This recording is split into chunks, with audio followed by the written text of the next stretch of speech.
Assalamualaikum warahmatullahi wabarakatuh. Kembali lagi bersama saya Abdillah dengan NIM 19651081 dari kelas 3C Akuntansi Manajerial Politeknik Negeri Samarinda. Di video kali ini saya akan mereview kembali bab 6, yaitu pengujian pengendalian dan pengujian substantif dari mata kuliah Pengauditan 1. Baik, langsung saja kita masuk ke dalam videonya. Yang pertama ada pengertian pengendalian intern. Menurut SAS 1 Section 320, pengendalian internal terdiri atas struktur organisasi dan seluruh metode yang dikoordinasi dan pengukuran yang diterapkan dalam suatu bisnis untuk melindungi aktiva, mengecek keakuratan dan keandalan data akuntansi, meningkatkan efisiensi operasional, dan mendorong ditaatinya kebijakan manajemen yang ditetapkan sebelumnya. Selanjutnya ada tujuan pengendalian intern. Yang pertama ada menjaga kekayaan organisasi, yang kedua menjamin keandalan data akuntansi, yang ketiga meningkatkan efisiensi kinerja, dan yang keempat adalah mendorong dipatuhinya kebijakan manajemen. Penanggung jawab struktur pengendalian intern. Yang pertama ada manajemen, yang kedua ada dewan komisaris dan komite audit, yang ketiga ada auditor intern, yang keempat ada personel lain entitas, yang kelima ada auditor independen, dan yang keenam adalah pihak luar lain.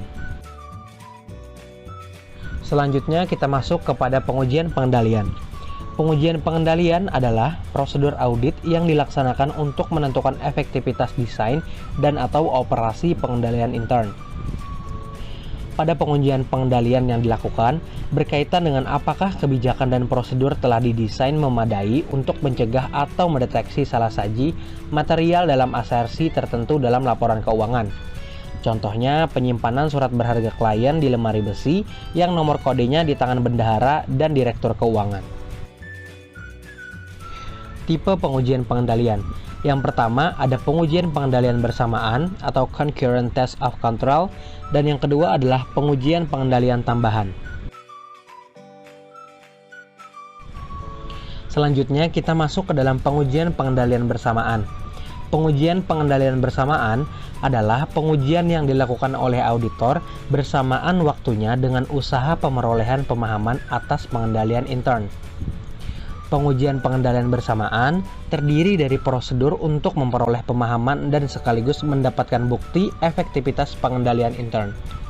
Bukti yang diperoleh hanya menghasilkan taksiran tingkat resiko pengendalian dan dilaksanakan pada tahap perencanaan audit.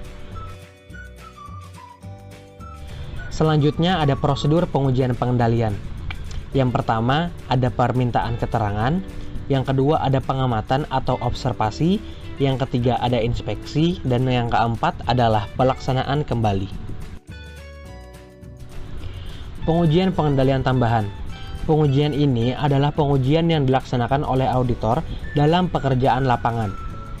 Pengujian ini dapat memberikan bukti tentang penerapan semestinya kebijakan dan prosedur pengendalian secara konsisten sepanjang tahun yang diaudit.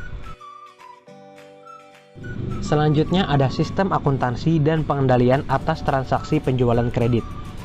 Sistem akuntansi siklus pendapatan harus dapat menyediakan adanya audit trail atas setiap transaksi. Pemahaman sistem akuntansi dapat diperoleh melalui yang pertama adalah penelaahan buku manual akuntansi dan sistem flowchart. Yang kedua adalah mengajukan pertanyaan pada karyawan bagian akuntansi. Dan yang ketiga adalah menelaah kembali pengalaman terdahulu dengan klien. Selanjutnya ada sistem akuntansi pengeluaran kas dan prosedur pengendalian. Prosedur pengendalian yang pertama ada otorisasi yang memadai, adanya pemisahan tugas, dokumen dan catatan, pengendalian atas setiap akses harta atau aktiva perusahaan, dan yang terakhir adalah pemeriksaan independen. Lalu selanjutnya ada pengendalian intern transaksi pembelian. Yang pertama ada permintaan pembelian, yang kedua ada order pembelian, yang ketiga ada laporan penerimaan barang, yang keempat ada faktur dari pemasok, yang kelima ada voucher, yang keenam ada ringkasan voucher, yang ketujuh ada register voucher, yang kedelapan ada laporan pelanggan bulanan dari pemasok, yang kesembilan ada buku pembantu utang dagang, Yang ke-10 ada arsip voucher belum dibayar, dan yang ke-11 ada arsip voucher yang sudah dibayar. Pengendalian intern transaksi pengeluaran kas. Dokumen dan catatan transaksi dalam pengeluaran kas yaitu yang pertama ada cek, yang kedua ada ringkasan cek, yang ketiga ada file transaksi pengeluaran kas, dan yang keempat ada jurnal pengeluaran kas. Selanjutnya kita masuk kepada bagian pengujian substantif. Pengertian pengujian substantif. Pengujian substantif adalah merupakan prosedur audit yang dirancang untuk menemukan kemungkinan kesalahan moneter yang secara langsung mempengaruhi kewajaran penyajian laporan keuangan. Kesalahan moneter. Yang pertama ada penerapan PABU di Indonesia. Kesalahan penerapan PABU bisa berakibat angka pendapatan penjualan dalam laporan laba rugi menjadi lebih rendah atau lebih tinggi dari seharusnya. Yang kedua, tidak diterapkannya PABU di Indonesia. Hal ini dapat mengakibatkan pemakai laporan keuangan salah dalam membuat keputusan. Yang ketiga, ketidakkonsistensian dalam penerapan PABU di Indonesia. Mengubah prinsip akuntansi dan tidak memberikan pengungkapan mengenai perubahan dapat mengakibatkan laporan keuangan tidak dapat dibandingkan. Dan yang keempat adalah ketidaktepatan pisah batas pencatatan transaksi. Melakukan pisah batas yang tidak tepat atau tidak konsisten. Contohnya, transaksi penjualan tahun 2011 dicatat sebagai penjualan 2012. Yang kelima, perhitungan. Terjadinya kesalahan dalam menyajikan angka karena kesalahan pengerjaan klerikal. Yang keenam ada pengerjaan penyalinan, penggolongan, dan peringkasan informasi. Dan yang ketujuh adalah pencantuman pengungkapan unsur tertentu dalam laporan keuangan. Contohnya, klien menyajikan angka pendapatan penjualan dalam tahun yang diaudit sebesar 500 juta tanpa ada pengungkapan lebih lanjut. Ternyata 75% dari jumlah tersebut merupakan pendapatan dari transaksi penjualan produk dengan anak perusahaan. Konfirmasi. Konfirmasi merupakan bentuk permintaan keterangan yang memungkinkan auditor memperoleh informasi secara langsung dari sumber independen di luar organisasi klien. Terdapat dua jenis konfirmasi, yaitu konfirmasi positif.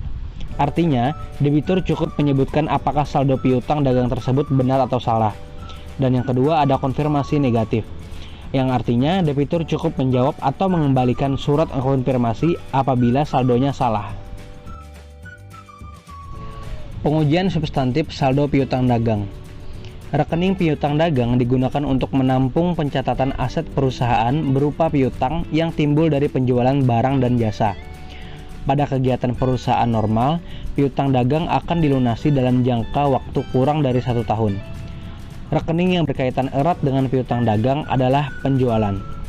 Dan dalam pelaksanaan pengujian substantif piutang dagang auditor, terutama mengandalkan bukti yang diperoleh dari konfirmasi dan menelaah dokumentasi yang dilakukan perusahaan klien.